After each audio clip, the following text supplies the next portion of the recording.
Ça y est les gars, on est mercredi, vous êtes chez The Tom Sanders et bienvenue dans ma chambre. Enfin cette semaine, on va pas y rester longtemps puisque le sujet d'aujourd'hui c'est comment transformer les cure-dents qui vous servent de jambes en troncs d'arbres. Parce que oui, pour la plupart des mecs, ça ne sert à rien de travailler les jambes puisque les filles regardent que les abdos et les pecs. Mais c'est faux, il n'y a rien de plus moche qu'un mec avec un super haut du corps et des jambes de merde. C'est pourquoi cette semaine, je vous emmène au gym pour vous montrer 2-3 trucs pour avoir des jambes de titan. Et ça y est, c'est parti. Le premier exercice, bien sûr, le squat, ça reste la base, mais s'il vous plaît, faites-le à la barre libre, c'est 10 fois plus efficace qu'à la barre guidée. La première version se fait avec la barre derrière la nuque, ça s'appelle la version basique. Il est super important de se fixer un point haut, garder le dos droit et d'aller le plus bas possible, quitte à mettre moins lourd. Plus vous irez bas, plus vous travaillerez les fessiers. Et n'oubliez pas que les filles détestent les mecs avec un cul plat.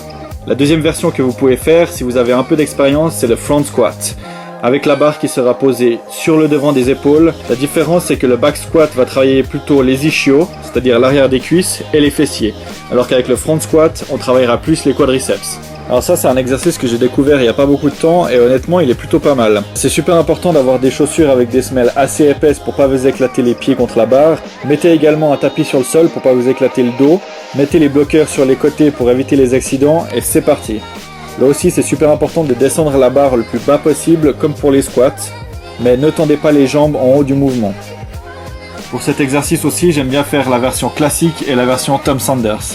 D'abord la version classique, bien coller son dos contre le dossier, les pieds assez en avant pour pas mettre la pression sur les genoux.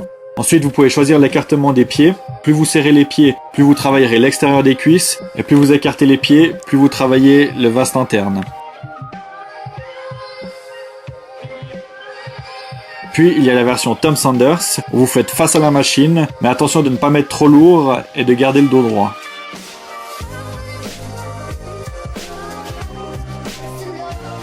C'est ce qu'on appelle en français les fentes. J'adore les faire en général à la fin de l'entraînement quand les cuisses sont complètement pétées. C'est pour moi l'un des meilleurs exercices pour les ischios et pour les fessiers. Vous pouvez le faire soit sur place, soit en marchant. Et n'oubliez pas de faire des assez grands pas pour ne pas vous faire mal aux genoux. Alors ça, c'est l'un des exercices les plus compliqués à faire correctement. Et c'est pour ça qu'il faut le faire seulement si vous liftez depuis déjà un bon moment. Le plus important, c'est de commencer léger et de bien sentir les ischios travailler. Ça ressemble à un soulevé de terre normal, sauf que là, vous avez les jambes plus ou moins tendues. Pas complètement non plus. Toujours pensez à garder le dos droit, ne descendez pas la barre jusqu'au sol et pensez à bien mettre les fesses en arrière. Et pour finir, les mollets. Alors là, il n'y a pas 36 000 exercices. Celui que je préfère est tout simple. Vous êtes à la barre guidée, vous mettez une plateforme sous vos pieds pour pouvoir descendre plus bas que normal. Au niveau de la position des pieds, je commence souvent par les talons serrés, puis les talons écartés, pour bien travailler tout le mollet. Et voilà les gars, c'est tout pour aujourd'hui. C'était juste quelques exemples de ce que j'aime bien faire. Après bien sûr il y a plein d'autres possibilités. Si vous aussi vous voulez ou vous avez déjà des jambes d'acier, vous pouvez liker et partager ma vidéo.